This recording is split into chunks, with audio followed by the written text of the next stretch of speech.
Saya belum siap mati Pak untuk Tuhan. Utangku di akhirat. Hidup saya masih ini dan itu Pak. Sehingga satu masalah yang paling terpenting saat ini adalah bagaimana kita bisa menyikapi kekristenan kita di tengah-tengah masyarakat. Bapak Ibu Saudara sekalian, agama ini merupakan satu propaganda besar ditawarkan di muka bumi ini. Khususnya Islam dan Kristen, ini khususnya. Mengapa harus ada Islam dan Kristen? Mengapa tidak ada Buddha, Hindu dan yang lainnya? Karena konteks Alkitab membawa Islam dan Kristen akan terus mengadakan satu persaingan. Tapi satu masalah yang terpenting bahwa Yesus datang ke muka bumi ini bukan membawa agama. Kalau saudara kita di Islam menganggap bahwa keislamannya itu akan bisa menyelamatkan manusia masuk ke surga dengan kata-kata inna dina inda wajib Islam, bahwa tidak ada satupun agama yang diridhoi oleh Allah kecuali agama Islam. Apakah benar bahwa tidak ada satupun agama yang diridhoi oleh Allah kecuali Islam? Benar. Jadi saya katakan benar. Memang tidak ada satupun agama yang diridhoi oleh Allah kecuali Islam. Namun dalam tanda kutip Allah siapakah yang meridhoi Islam itu sendiri? Allah yang kita sembah dengan Allah yang disembah oleh saudara kita di Bani Jedar ini jelas berbeda. Jadi kalau ada kata-kata inna dina inda wajib Islam itu benar. Memang Allah yang ada di bumi Arab meridhoi Islam sebagai agama baru. Perlu saya memberitahu bahwa Islam dengan Muslim itu berbeda. Ya. Tapi karena sudah menjadi budaya, orang-orang Islam ini disebut orang-orang Muslim. Ya. Sebab Islam ini identik dengan agama. Tapi Muslim ini bukan sebuah agama. Muslim ini adalah pribadi sifat keterekotan hati manusia. Sifat tasawufnya hati manusia. Sebab kalau di Al-Quran dikatakan di sana, ya ayyuhalladzina amanu taqullaha haqqa tuqatih wa la tamutunna illa wa antum muslimun. Kata-kata inna dina inda wal Islam dengan wa la tamutunna illa wa antum muslimun ini berbeda. Ya. Kalau Islam ini agama. Kalau Muslim ini bukan agama. Mulai dari zamannya Adam sampai turunnya Isa ini cuma Muslim. Orang-orang yang selalu taat dan tunduk kepada perintah firman Tuhan ini disebut Muslim. Siapapun bisa menjadi Muslim. Muslim itu bukan agama. Cuma karena sudah jadi budaya bahasa, akhirnya Muslim ini bisa bertasar masuk di dalam agama Islam. Padahal bahasa Muslim ini jelas. Ini jelas. Al-Quran memberikan satu pemaparan dengan kata-kata wala tamutunna illa wa antum muslimun.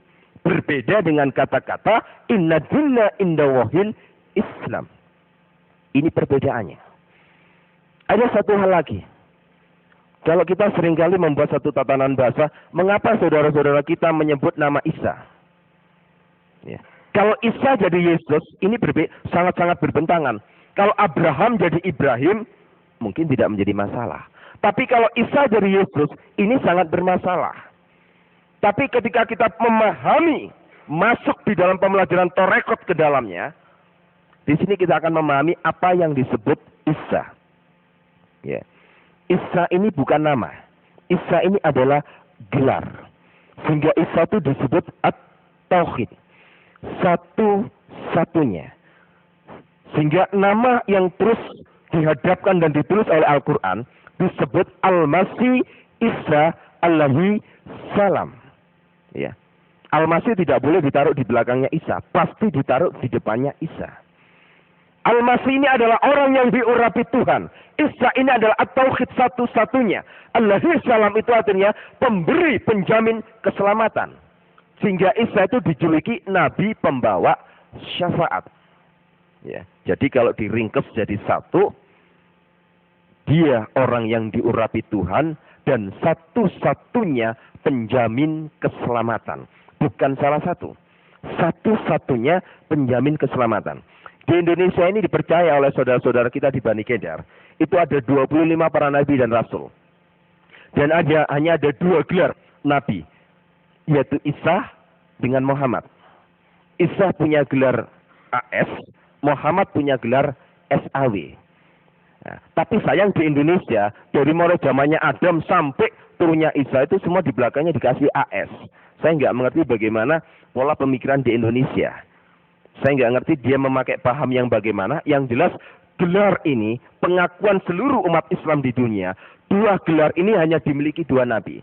Ya. AS ini artinya Allahus Salam, pemberi penjamin keselamatan.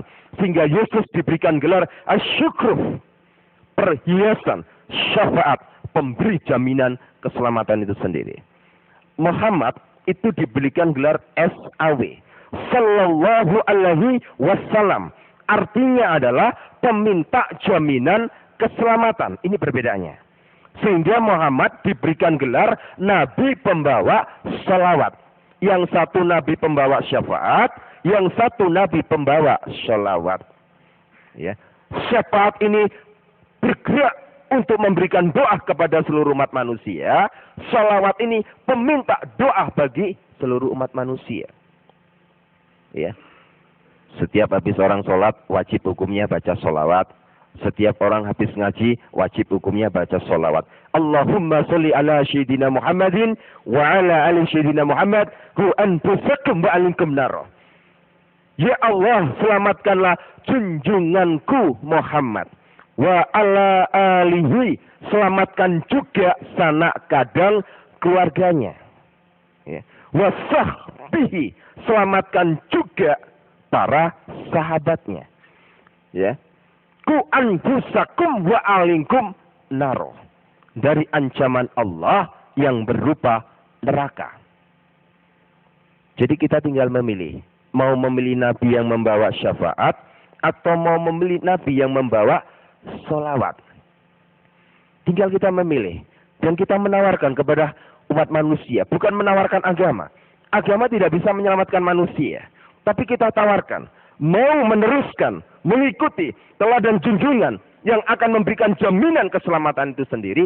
Atau meminta jaminan keselamatan itu sendiri. Kita sendiri belum tentu selamat. Bagaimana kita bisa mendoakan sang pemimpin. Ya. Jadi hadirnya sholawat itu ada riwayatnya sendiri. Ketika Muhammad pada usia 61 tahun, Muhammad tidak bisa mendeteksi racun yang masuk di dalam tubuhnya. Ya. Karena Muhammad diracun oleh istrinya sendiri. Jadi yang meracuni Muhammad waktu itu adalah istrinya sendiri. Istri yang ke-17. Jadi istrinya Muhammad itu total semua 22. Istri yang ke-17 ini meracuni dia. 2 tahun. Kata orang Jawa ini digawe kembang amben. Mati gak mati, urip gak urip, mudune surat Yasin. Ya. Mudune surat Yasin. Kita melihat sekarang, saudara-saudara kita, ketika mereka melihat orang sakit, orang lagi nazah, orang yang lagi sekar, pasti diturunkan surat Yasin. Jadi surat Yasin dibaca, membuat satu pernyataan. Lek mati lang mati yo, lek urip lang uripo. Waktu itu juga begitu. Karena waktu dibacakan surat Yasin tidak sembuh, malah nazak tidak karu-karuan, akhirnya Muhammad mengumpulkan seluruh keluarga dan para sahabatnya untuk memberikan doa keselamatan supaya segera hari itu juga nyawanya dicabut. Nah, setelah diturunkan bahasa sholawat ini dengan kata-kata Allahumma sholli ala Sayyidina Muhammadin wa ala ali Sayyidina Muhammad, baru Muhammad meninggal.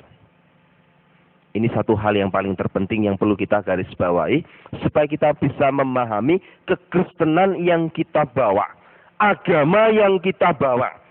Sebab kalau kita mempropagandakan bahwa agama kita ini paling benar, kita harus mempertanggungjawabkan kekristenan kita di tengah-tengah umat Islam. Ya. Kalau kita bisa melihat dalam Galatia 4, di sana jelas dikatakan ada 2 perempuan. Ya. Yang satu Hajar, yang satu Sarai. Harusnya ada 3 kan? Harusnya ada 3. Ada Sarai, ada Hajar, ada Keturah. Harusnya ada 3. Tapi di situ hanya ditulis 2. Dan Tuhan katakan 2 perempuan ini adalah perempuan ketentuan Allah. Ya. 2 perempuan ini adalah perempuan yang ditentukan. Yang satu dari perempuan merdeka, yang satu dari perempuan hamba. Kita ini adalah lahir dari perempuan-perempuan yang merdeka. Bukan perempuan-perempuan hamba. Kita ini adalah anak-anak raja. Tapi sanggupkah 2 derajat anak raja itu kita pegang. Ya. Kita mengatakan bahwa kekristenan ini lebih baik dari agama orang lain. Kita akan uji. Kita akan uji mulai dari kita bangun pagi. Ketika azan subuh dikumandangkan oleh mereka, yang menjadi pertanyaan kita, di manakah orang Kristen waktu ada azan subuh? Tidur, kemulan selimut, ngorok.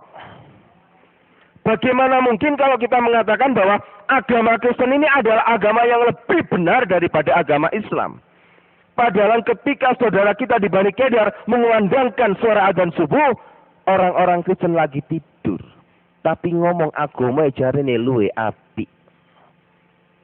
Ketika saya tanya jawab dengan seseorang Kristen, jawabannya ringan. Betul, ini jawabannya plesetan, cuma ringan, cuma konyol. Dia bilang, saya ibaratkan Pak, wong Kristen niki majikan, anake raja niku lak majikan. Tiang Islam niku kan anak hamba, pembantu. Sakniki lek injing-injing niku sing tangi dhisik niku majikane napa pembantune? Ini plesetan cuma konyol. Kan pasti pembantune, Pak. Nggih masak rumiyin, resik-resik muin. Majikan niku kadine tangi injing, tangi awan, tangi sore kan mboten masalah. Napa gunane, Pak, bayar pembantu? Kan pembantu niku kedu tangi rumiyin. Saya jawab, baik. Kalau gitu ingatlah bahwa kata-katamu akan ditulis di dalam Alkitab. Mangke tenggonin rokon niku bek anake raja. Sebab Tuhan mengatakan yang terdahulu menjadi yang terkemudian menjadi yang terdahulu. Yang bukan umatku akan aku sebut umatku. Nanti akan banyak orang-orang Bani Kedar satu persatu diambil oleh Tuhan. Diambil untuk dipersiapkan menjadi laskar Kristus. Tapi banyak orang-orang Kristen ketuk pintu, Tuhan bukakan pintu surga. Apa kata Matius 7 ayat 1-22? Aku tidak kenal kamu. Aku tidak kenal kamu. Enyah kamu iblis pembuat kejahatan. Padahal dia katakan, Tuhan, bukankah aku selama hidup di dunia ini berseru atas namamu, bernubuat demi namamu. Aku tidak kenal kamu. Karena kenapa? Ya ini akibat. Lek terus tiang Jawi niku napa sih? Lele nduk, lek tangi aja kedisian petik kluruk ya. Engko rezekimu dicocok petik. Ojo petik kluruk mbono adzan subuh wong Kristen tambah kupingnya ditutupi. Gak wong-wong ula kok bro-bro ae sih. Wena-wena wong turu ana wong bro-bro. Padahal subuh ini melambangkan bagaimana Yesus bangkit dari alam kubur. Di pagi-pagi buta, Yesus sudah bangkit dari alam kubur. Sama tangga tendang Islam, nopo kok sholat subuh. Yang Islam sholat subuh niku wonten rong perkara dasare. Kaping pisan, dasar yang diletakkan oleh orang Islam karena dia mengingat bagaimana Yesus Isa itu bangkit dari alam kubur. Tepatnya itu pas subuh. Itu menurut iman keyakinan mereka. Kaping kali, tiang Islam niku nopo kok sholat subuh karena mereka yakin bahwa Yesus itu nanti akan datang ke muka bumi ini pada hari kiamat itu nanti tepat pada subuh. Dua masalah inilah yang membuat orang-orang Islam bangun dari tidurnya dan sujud menyembah di dalam sholat subuh.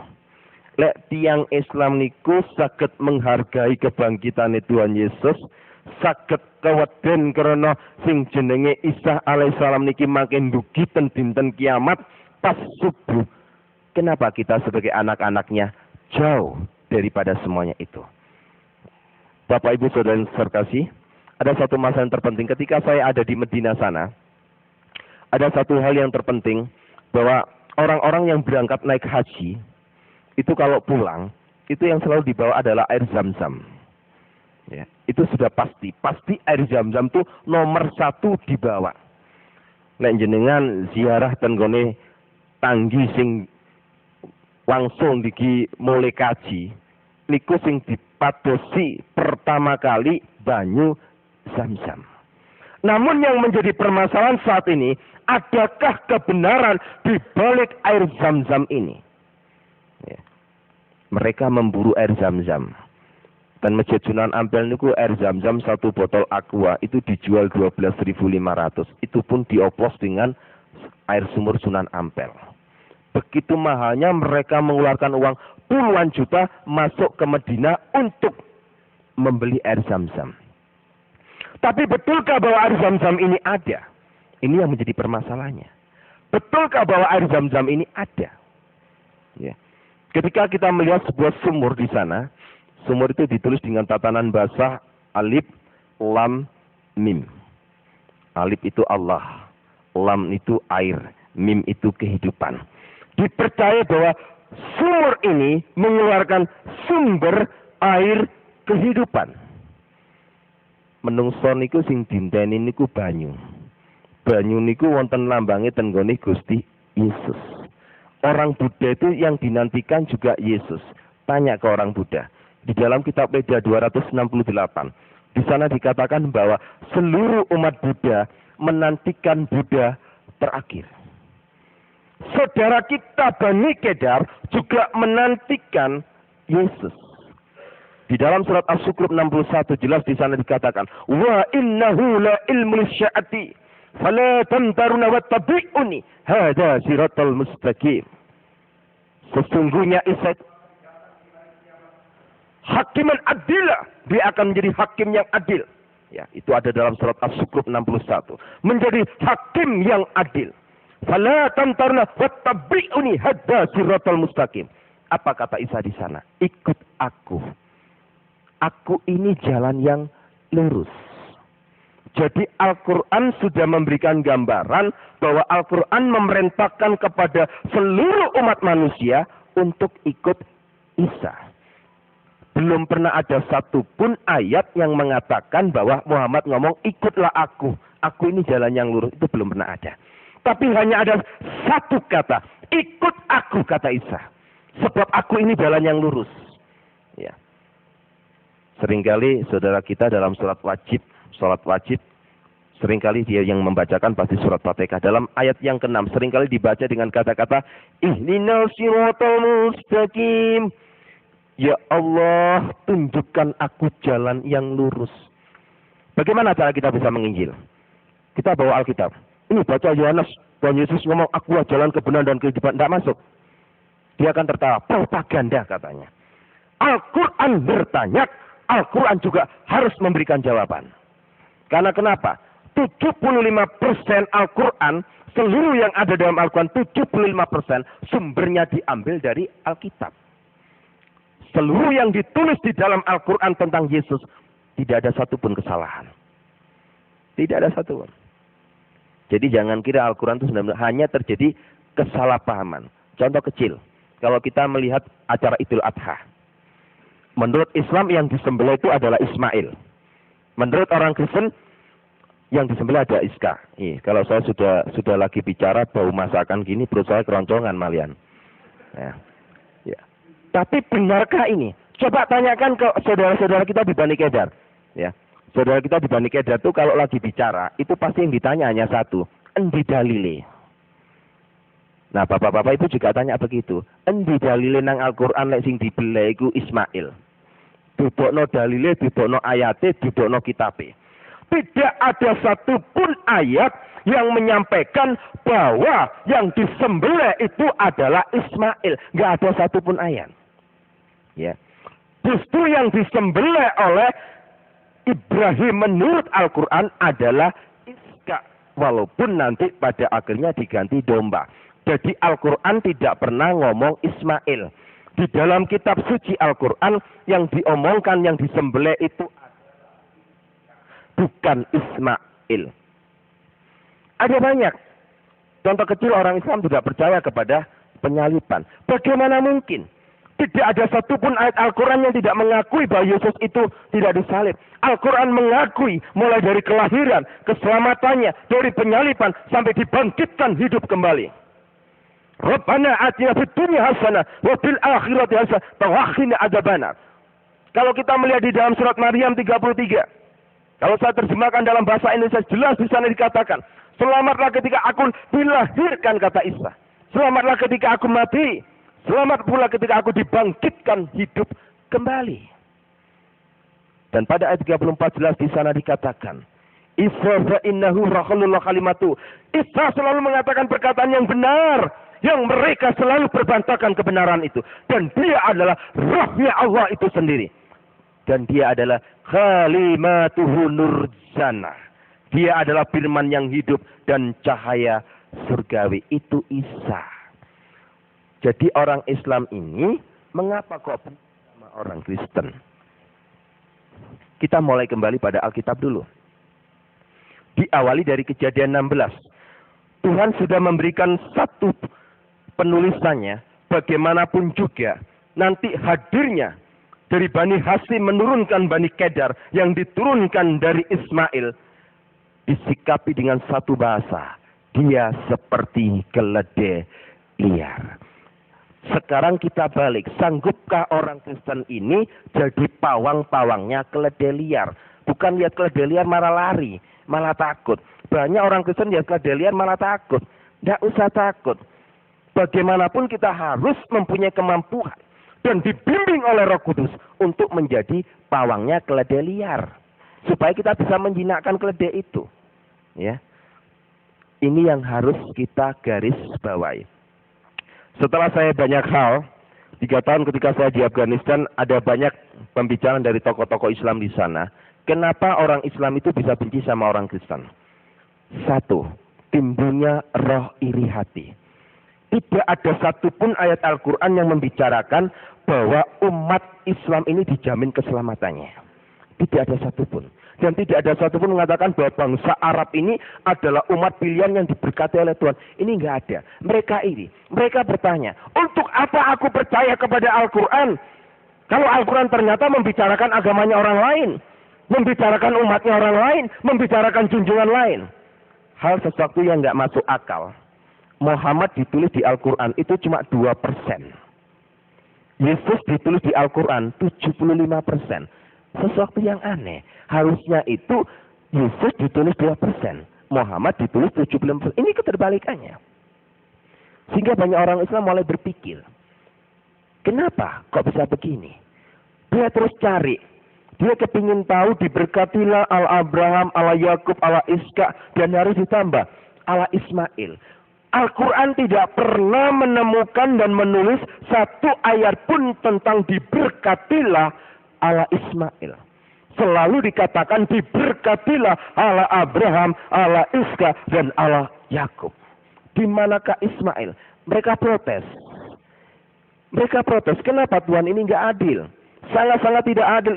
Di mana letak Ismail? Kalau kita mau kembalikan kepada Alkitab, Al-Quran ini merespon dengan kejujurannya. Kenapa? Karena Ismail menurut Alkitab memang tidak pernah ada berkat. Ya. Berkat yang dicurahkan Tuhan kepada Ismail dikarenakan satu hal. Permintaan dari bapaknya. Kalau bapaknya tidak minta berkat kepada Tuhan untuk dicurahkan kepada Ismail, Tuhan tidak akan memberkati Ismail. Jadi Tuhan memberkati, menganugerahkan kepada Ismail karena permohonan Ibrahim. Sehingga Al-Quran tidak pernah, mereka mulai bingung. Kenapa? Dari kecemburuan inilah akhirnya mereka membuat satu hal yang sangat paten. Al-Quran tidak boleh dibahasakan.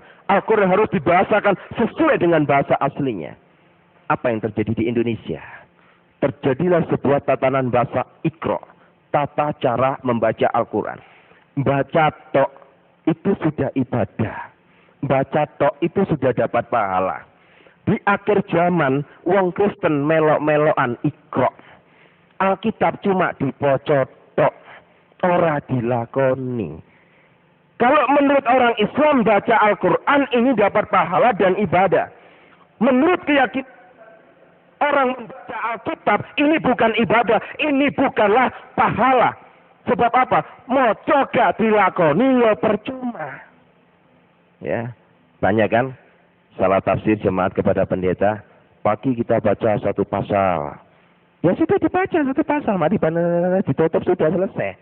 Enggak banyak kan seperti mereka. Iqra. Dan ketika sumur yang ada di sana itu disebut sumur alif lam mim. Coba periksa nanti di Al-Quran. Tidak ada satupun ahli penterjemah yang berani mengatakan ini. Enggak ada. Enggak ada. Besar ini, ya, dam besar ini masuk ke Masjidil Haram, ya, masuk ke Masjidil Haram untuk tempatnya ambil air wudhu. Ya. Iya, saya teruskan. Dan air sumur yang masuk ke Masjidil Haram itu tempat untuk orang-orang air berwudu. Ya, itu di pagar betis. Jadi sumur itu tidak boleh dilihat oleh satupun juga. Jadi orang-orang yang berangkat naik haji itu hanya lihat dari luar pagar betis. Sebagai mitos dia percaya bahwa sumur itu mengeluarkan sumber air kehidupan yang disebut air Zam-Zam. Yang boleh masuk ke sumur itu melihat, yang boleh masuk di dalamnya Ka'bah itu hanya ada 2 turunan. Habaib dengan Syekh. Ulama besar pun tidak akan boleh masuk kalau tidak mempunyai gelar habaib. Ya, habaib ini merupakan silsilah turunan. Ya, orang yang disebut habaib itu bukan sekedar orang Arab bisa disebut habaib, tidak semua orang Arab bisa disebut habaib. Jadi habaib ini memang ada silsilah. Orang kalau berani memberikan nama habaib, berarti orang itu pasti mempunyai faktor keturunan dari Muhammad itu sendiri, disebut habaib. Kebetulan kami sendiri dari keluarga habaib, jadi kami mendapat izin respon positif untuk melihat sumur itu selama saya ada 4 tahun di sana. Apa yang terjadi? Jadi di sumur yang besar itu, di dalam sumur itu tidak ada airnya. Kosong, kering. Yang menjadi pertanyaan kita saat ini, lantas yang dibawa orang-orang yang pulang naik haji ini apa? Ya, padahal dia yakin diambil dari sumur ini, padahal sumur ini kosong. Ternyata dari dam yang besar ini disuling oleh orang-orang Arab. Ya, disuling untuk dijadikan air Zam-Zam. Jadi sebenarnya yang dibawa oleh orang-orang pulang dari Mekah masuk ke Indonesia ini bukan air Zam-Zam yang ada di dalam sumur ini. Tapi yang benar adalah air Zam-Zam made in PDAM Arabia. Jadi memang itu air PDAM, bukan air Zam-Zam yang ada dalam sumur ini. Sesuatu hal yang sangat mengerikan. Tapi mereka begitu percayanya, yakin. Karena kenapa? Manusia ini sangat membutuhkan sumber air kehidupan. Berapapun nilai harganya dia beli. Kita harus berbangga jadi orang Kristen. Karena kita mempunyai alas sumber air kehidupan gratis. Tapi banyak orang Kristen tidak mau dikasih gratis. Banyak tidak mau. Ya, banyak sekali tidak mau. Ya, saya pernah diundang di sebuah gereja. Saya ketika menyoroti, saya hanya memberikan satu perumpamaan. Tadi ada beberapa jemaat itu tersinggung. Ketika persembahan saya sampaikan ketika persembahan dikilikan, saya bilang, setiap persembahan di depan saudara, tangan saudara tidak memasukkan, berarti Anda sudah menolak sumber air kehidupan itu sendiri. Nah, menolak sumber air kehidupan itu sendiri, padahal gratis. Saudara kita di Islam berapa puluh juta untuk naik ke Mekah. Yang dibutuhkan cuma satu, air Zam-Zam. Ya. Orang-orang yang berangkat ke Mekah itu sebenarnya tidak lebih dari sebuah ziarah dan tur saja. Ya. Setelah itu dia putar Ka'bah. 7 kali keliling Ka'bah. Dia putar. Kalau bapak-bapak ibu-ibu lagi ke sana, kalau melihat orang-orang di sana, itu kalau kita duduk termenung, saya pernah sama teman-teman saya, beberapa santri di sana, duduk termenung sambil berpikir. Ketika orang-orang itu putari Ka'bah, lempar batu sumbro, itu mulai saya berpikir. Pikiran saya hanya satu. Kenapa permainan anak kecil ini dibawa ke sini? Coba anak kecil itu kan sunat muter-muter. Habis muter keliling Ka'bah, 7 kali keliling, setiap orang mencium Hajar Aswad. Rebutan, ngambung Hajar Aswad itu rebutan. Hajar Aswad itu dihuni dari 8.888 jin. Yang dikepalai satu jin yang namanya Huda Al-Fitri. Ngambung jin rebutan. Bojone gak tahu diambung, jin diambungi nang kono. Harus gak lumayan lah wong-wongnya. Ngambung jin itu loh rebutan. Nah ini kan mulai pikiran manusia ini perlu diperiksakan ke psikiater. Jin diambung rebutan. Ya betul, orang mencium Hajar Aswad itu tidak semua orang naik haji bisa. Rebutan itu Hajar Aswad ya. Habis mencium Hajar Aswad, berangkat beberapa kilo, ambil batu. Nah, ini kan bulinannya arek cilik nih. Ambil batu, di situ ada batu besar. Di sini ada tembok sedikit pemisah, di sini ada batu kerikil. Zumbro. Batu kecil dia batu gede. Kayak. Jadi dia melempari terus batu-batu itu dianggap. Jadi dia melempar. Disebut pelemparan batu zumbro. Mulai hati saya bertanya, ketika orang-orang itu percaya bahwa setiap pagi batu zumbro kerikil itu ada di situ lagi. Dan tanyalah orang itu pada juru kunci. Apa jawabnya orang-orang di sana? Batu zumbro niki mudhun swarga. Saya mulai berpikir, mosok Gusti Allah ku ngurusi kerikil untuk swarga. Coba kita berpikir, swarga iki lho apa nggone kerikil? Mosok Gusti Allah iki gak duwe kerikil nang bumi. Cek adohe ngedokno kerikil tutup. Ini hal yang gak lazim. Padahal apa? Setiap hari itu dibuat lempar habis. Tapi setiap malam batu yang dilemparkan sana dibawa juru kunci lagi, dimasukkan sini lagi. Ya, perputaran. Dan orang-orang yang naik haji ke sana itu saya mulai berpikir, kenapa ya mereka kok begitu ya? Sampai-sampai di sana itu banyak orang yang menghadap kepada makamnya Nabi Muhammad itu banyak. Ada yang minta pesugihan, ada yang minta supaya tokonya laris, ada yang minta proyeknya bisa berhasil, ada yang minta nomor togel. Banyak hal di sana. Iya, banyak hal. Sampai-sampai ada seorang, sebab masalah di sana itu banyak tengkulak-tengkulak pedagang-pedagang yang gaya menipu. Orang Indonesia ini kan mudah dibodohi. Kejelekannya orang Indonesia ini percaya pada mitos yang over berlebihan. Tasbih, orang Arab tuh nggak kenal sama tasbih. Di Masjidil Haram tuh nggak ada orang sholat pakai tasbih, itu nggak ada. Adanya di Asia Tenggara khususnya Indonesia. Jadi tasbih itu diambil dari Indonesia, dibeli oleh orang-orang Arab dari Arab, dibeli lagi sama orang-orang Indonesia. Kan bingung nggak? Wong ki bingung. Tasbih ini digawe puter-puteran. Tapi dia yakin, dia nggak peduli tasbih ini dari mana saja, asal tersentuh dengan tanah suci Mekah, dia yakin ada kekuatan di sana. Nah inilah, satu hal mulai saya bertanya dalam hidup saya. Sumur ini saja sudah membohongi umat manusia. Tapi satu hal, ada rasa ibadah dan prihatin. Mengapa saudara-saudara kita ini yang saat ini membutuhkan air kehidupan, kita yang memegang air kehidupan, kenapa kita tidak memberikannya? Mereka saat ini haus. Ya, apa yang ditulis yang diramal oleh kitab Nabi Amos, Tuhan katakan jelas di sana. Pada akhir zaman nanti itu, Tuhan akan menurunkan kelaparan dan kehausan. Tapi bukan kelaparan dan kehausan akan makanan minuman. Tapi kelaparan dan kehausan akan firman Tuhan. Saat ini saudara kita di Bani Kedah itu lapar dan haus.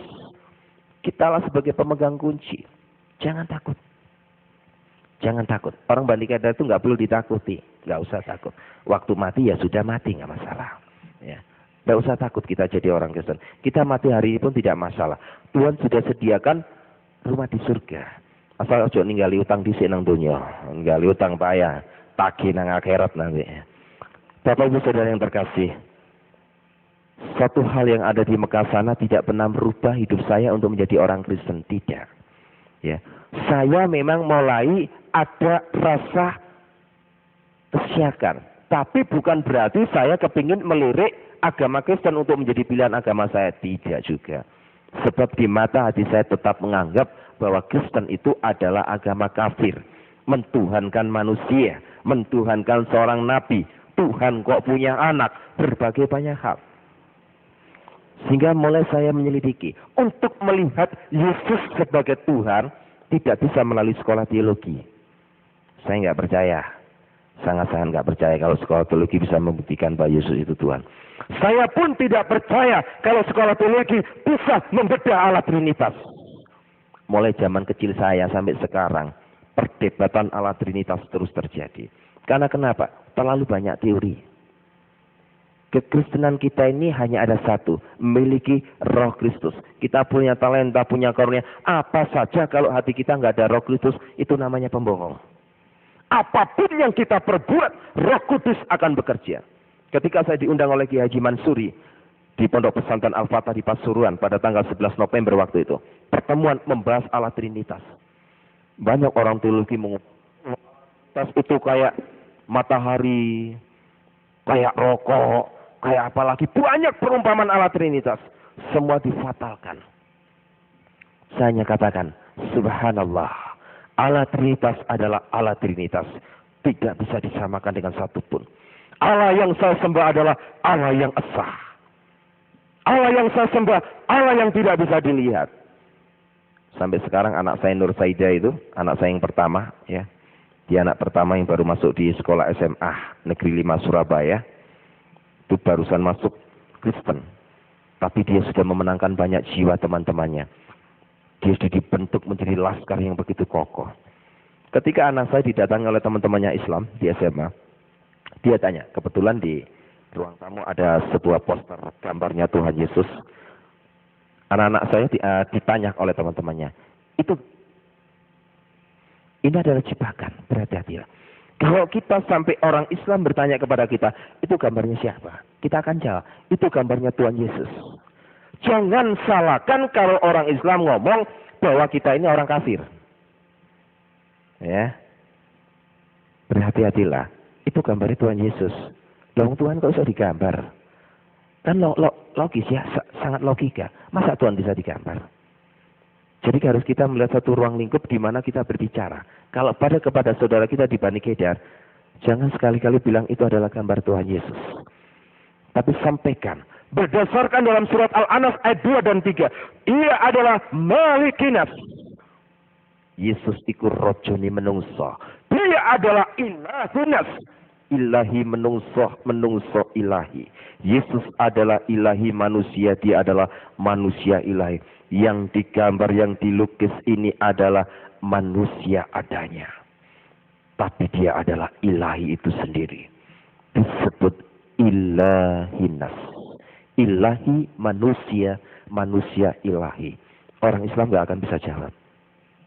Tapi kalau kita tetap ngotot iki gambari Tuhan, dia tetap akan memprotes kita. Wong Tuhan kok iso digambar? Lah lek Tuhan iku digambar, wong Kristen iku kafir. Masa bisa Tuhan digambar? Tuhan itu sesuatu sinar, cahaya yang enggak mampu ditelaah oleh mata manusia. Bagaimana mungkin bisa digambar? Jadi yang digambar ini adalah ilahinas. Dia adalah Israfa innahu. Dia adalah Rasulullah itu sendiri. Dan dia adalah Khalimatuhu. Dia adalah firman yang hidup. Ini satu hal yang menjadikan satu perbendaharaan hidup saya ketika saya habis dari Medina di Afghanistan. Saya keluar, saya dipersiapkan untuk menjadi laskar jihad. Ya.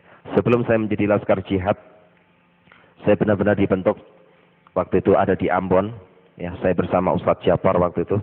Karena laskar-laskar jihad ini merupakan sebuah laskar yang memang dipersiapkan betul untuk menghadapi kelompok-kelompok orang-orang Kristen. Terus lahirlah EPI itu sendiri. Pada saat itu Jawa Timur masih kosong. Kosong, masih belum ada gerakan orang EPI sama sekali. Belum ada orang gerakan EPI sama sekali, sehingga Habib Rizki waktu itu memanggil saya. Saya disampaikan bahwa seluruh Dewan Pengurus yang ada di EPI meminta saya untuk memimpin menjabat EPI di Jawa Timur. Karena tugas EPI harus diserahkan kepada orang yang punya gelar habaib. Kalau nggak ada embel-embelnya habaib, tidak boleh. Akhirnya saya pimpin. Karena pemimpin EPI harus mempunyai banyak kriteria. Salah satunya tidak pernah kenal kompromi. Tidak pernah kenal kompromi sama sekali. Bengis, licik, picik. Itu sudah saya program. Pada tanggal 10 Januari pada tahun 2004 ketika saya diangkat menjadi ketua EPI di Jawa Timur ini, saya sudah persiapkan begitu detailnya. Tugas saya hanya satu, hancurkan kelompok kristenisasi di Indonesia. Dan saya akan hadapi setiap gerakan-gerakan orang-orang Kristen di Indonesia. Siapapun juga dia, saya akan hadapi. Dan rencana jahat saya ini sudah mulai saya timbulkan program untuk membuat satu kekacauan, untuk membuat satu pengeboman, untuk membuat satu ini dan itu. Saya meminta data pada kasus tahun 96 di Surabaya, saya sudah berikan data lengkap. Dan saya sudah punya daftar nama-nama gereja yang sudah saya persiapkan untuk saya sikat habis. Saya sudah siapkan, rapatkan barisan, Saya siap kontak di Sukun. Kebetulan markas saya ada di Malang, di Sukun.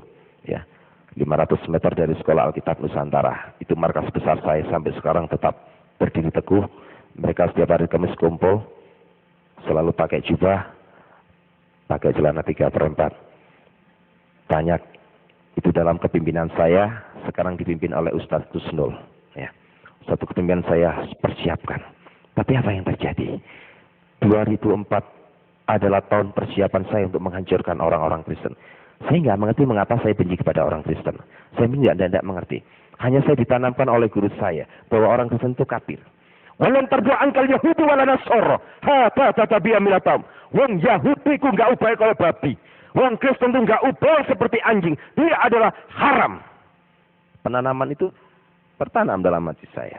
Sehingga saya katakan orang Kristen ini memang orang pembuat kerusuhan.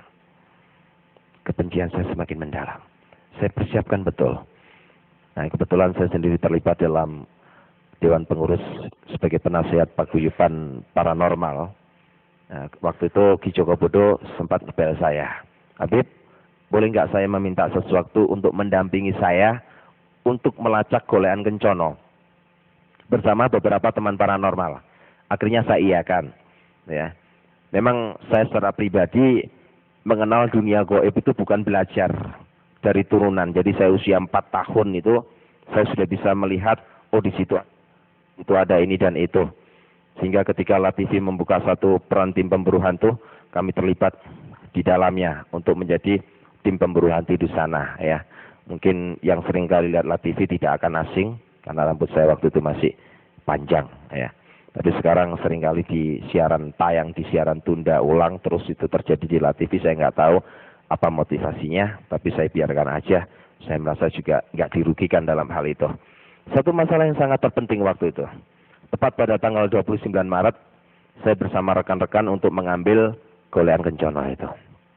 Ya, apa yang terjadi? Nah, rata-rata orang yang bisa mengambil itu kan ada satu kekuatan yang disebut ilmu rogo sukmo. Jadi melepaskan rogo dari sukmanya ini. Keluar, masuk ke alam lain. Pada tanggal 29 Maret itulah pertemuan saya pertama kali dengan Yesus.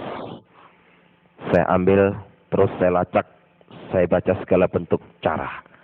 Saya nggak menemukan apa-apa. Di belakang saya ini ada yang pegang pundak saya. Assalamualaikum Mahrus. Suara itu sangat menggema. Dan saya yakin suara itu tidak pernah saya rasakan selama saya mengenal dunia jin. Ya. Ketika tangan itu menyentuh pundak saya, ada sebuah power yang masuk. Saya ini seringkali mengislamkan jin. Karena selama hidup saya punya 182 jin yang saya islamkan yang menjadi santri saya. Jadi ngajinya sama saya. Nah, itu. Jadi saya itu senang mengislamkan jin. Lebih-lebih kalau pikiran saya sudah sumpek di dunia, saya masuk ke alam jin.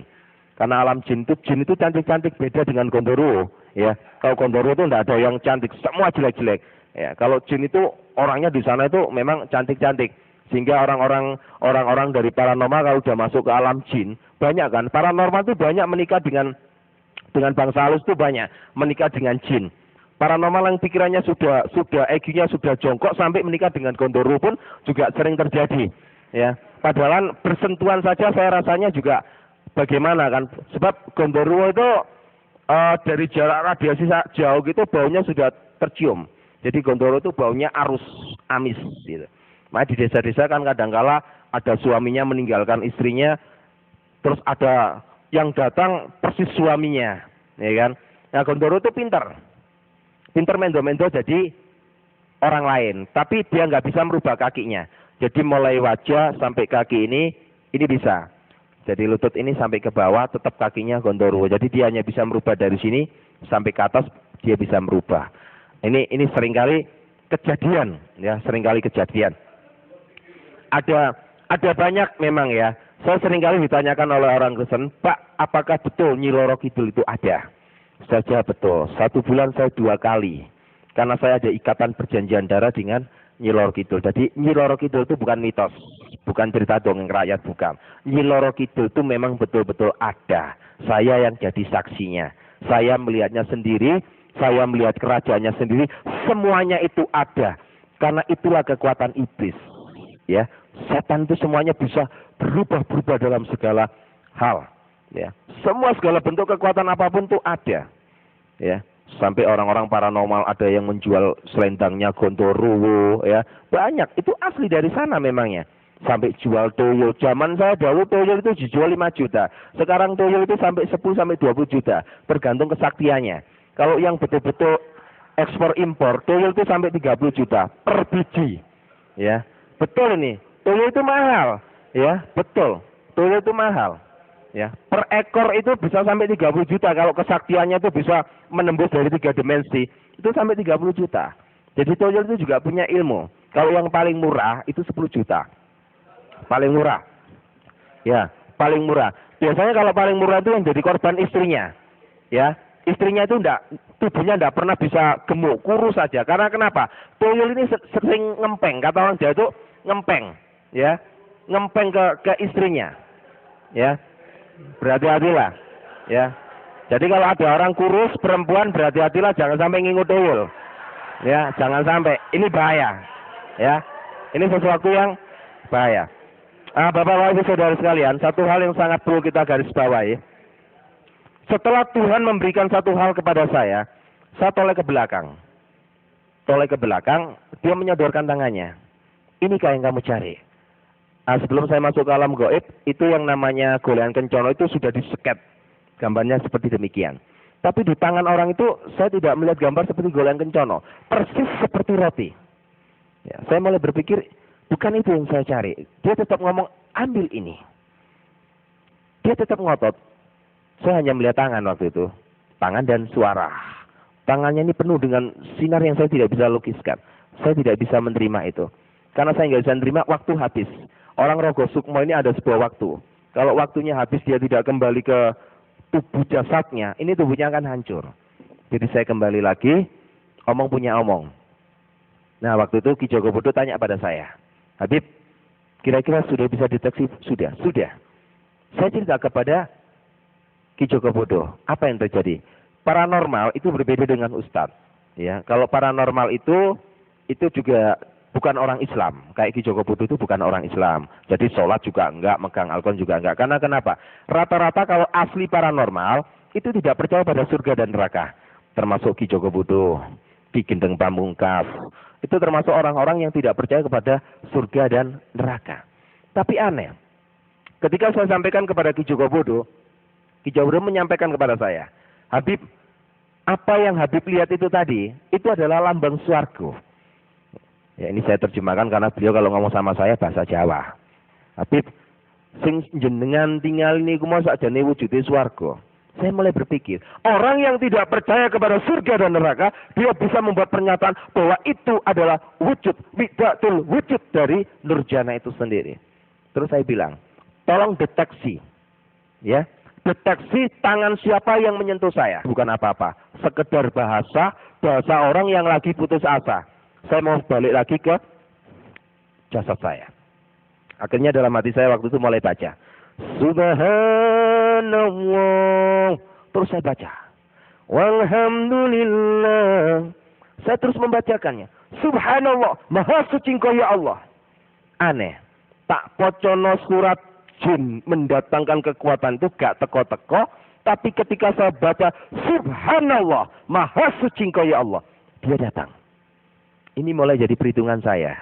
Di pojokno surat jin gak teko, di pojokno maha suci datang.